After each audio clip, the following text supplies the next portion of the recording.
O artigo 2 abordou a estratégia da Samarco em estabelecer a sua comunicação com relação às atividades que ela estava aplicando sobre a tragédia ocorrida em Mariana, dentre as quais ela fez uso de colaboradores para divulgar as ações que a empresa está aplicando no tratamento sobre a tragédia, onde, de certa forma, é uma estratégia controversa em função da ética existente sobre esse tipo de situação, ainda mais em um evento adverso, e a própria falta de interação entre quem presta essa comunicação e as partes interessadas nessa comunicação,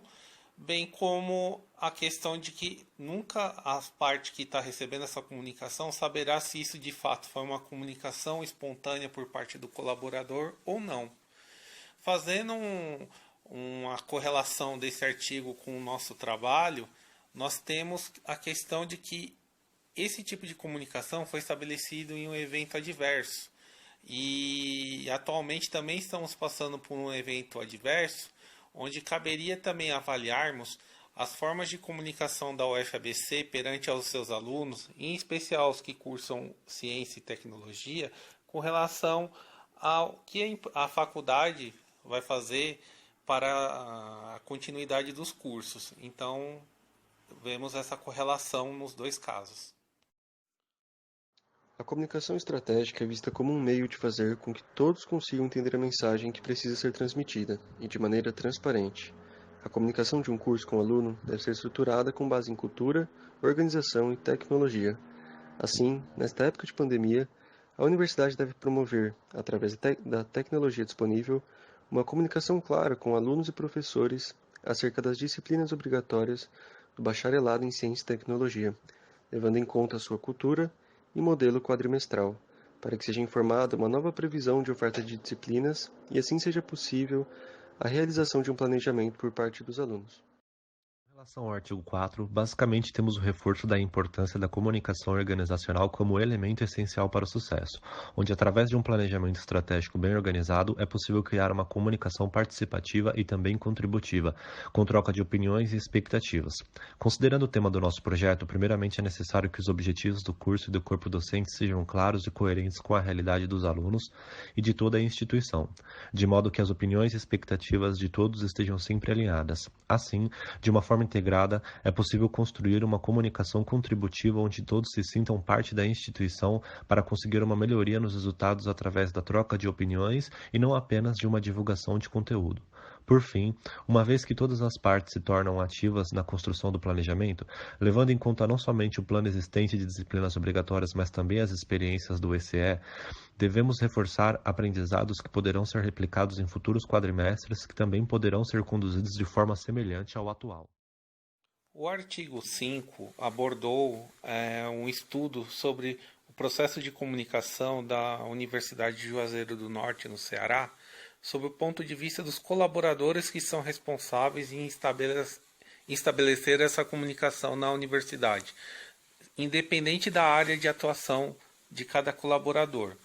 E a correlação que podemos fazer desse artigo com o nosso projeto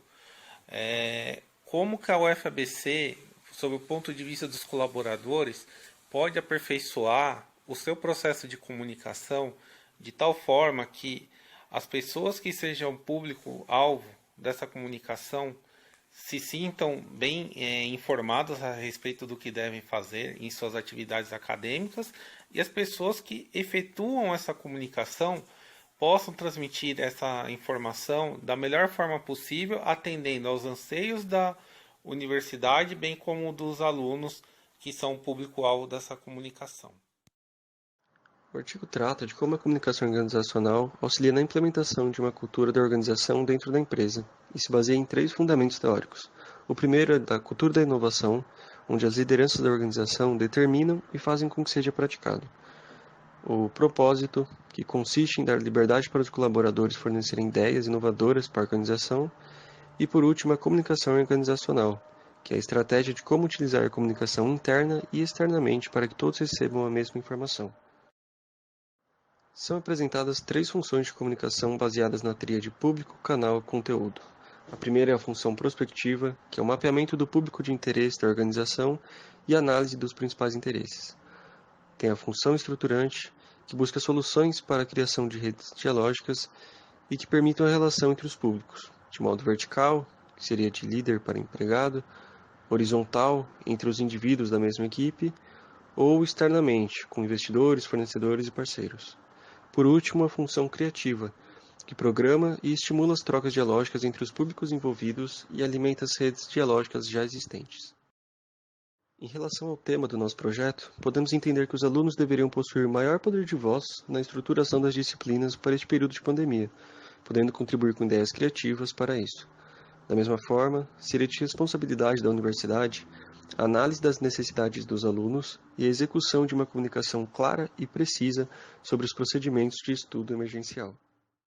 Sobre o 7º artigo, temos a comunicação organizacional como facilitadora da gestão de conhecimento, onde, reconhecendo algumas funções da comunicação, é possível criar um ambiente propício à inovação. É mencionado também a importância em tornar as ideias e críticas públicas, além de que a comunicação organizacional deve reforçar a identidade da instituição. É apresentado também a possível existência de ruídos na comunicação, que por consequência passa a não fluir tão bem, por conta de interpretações incorretas ou falta de comprometimento na gestão da comunicação, ocasionando numa queda da produtividade e desempenho comunicativo. Assim, é de suma importância, antes de qualquer coisa, avaliar os objetivos, as mensagens e o público a ser atingido, bem como treinar e engajar gestores para que essa comunicação ocorra de forma efetiva. Dessa forma, é importante existir canais de comunicações acessíveis a todos os níveis da organização, de modo a garantir que o conhecimento esteja ao alcance de todos. Com relação ao tema do projeto, temos que basicamente seguir o planejamento do quadrimestre ideal, ou seja,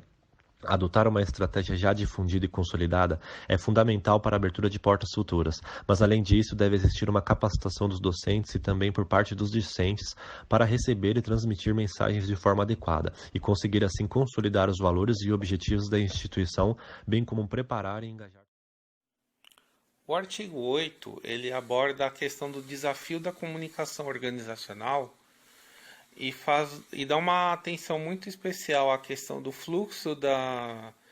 comunicação, sendo ela ascendente, descendente, unilateral e diagonal, e também as barreiras existentes dentro e fora da própria organização para que esse processo de comunicação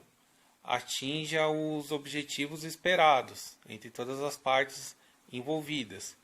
E trazendo isso para o nosso projeto, nós podemos avaliar como que seria o processo de comunicação por parte da UFABC, em especial pela parte de bacharelado de Ciência e Tecnologia, com relação aos alunos, da direção do curso para os alunos, dos alunos para a direção do curso, entre os próprios alunos, entre os próprios colaboradores responsáveis em gerenciar o curso e a própria interdisciplinaridade das partes interessadas com o desenvolvimento no curso por parte da universidade. Comunicação organizacional é a transmissão de ideias no mundo corporativo, acadêmico ou social com alcance a todos os públicos de interesse. A comunicação é multidisciplinar e transversal. Os elementos da comunicação organizacional são coaching e aconselhamento, que é a comunicação individualizada com o funcionário, a negociação, que requer preparo estratégico, o endomarketing, que é o foco no público interno para que se transmita uma boa imagem da organização, e a matriz WAVE, que organiza e apresenta as ações de comunicação para cada stakeholder. Quanto ao tema do projeto, notamos a importância atual de dois destes elementos. O aconselhamento dos professores aos alunos é necessário para o planejamento das disciplinas a serem cursadas. O endomarketing também é importante neste momento, pois em um período crítico como o de pandemia, é preciso que alunos e professores reconheçam a qualidade e valorizem o sistema da universidade.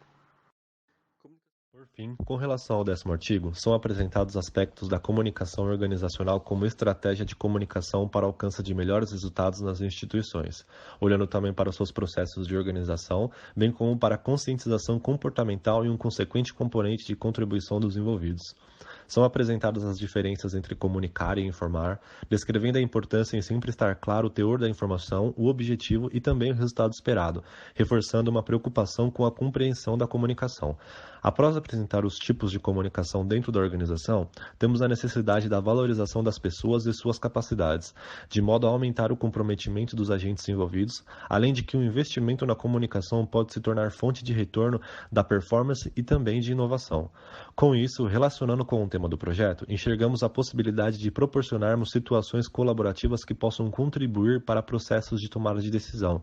demonstrando a sintonia interna da organização. Ou seja, as melhores estratégias que poderiam ser adotadas para que os alunos possam cursar as disciplinas obrigatórias do BCT possivelmente seriam debatidas em conjunto entre todos os agentes interessados. Dessa forma, a comunicação organizacional iria ampliar a qualidade da imagem e formação de identidade da instituição, além de fortalecer o vínculo de confiança elaborado para todos os envolvidos.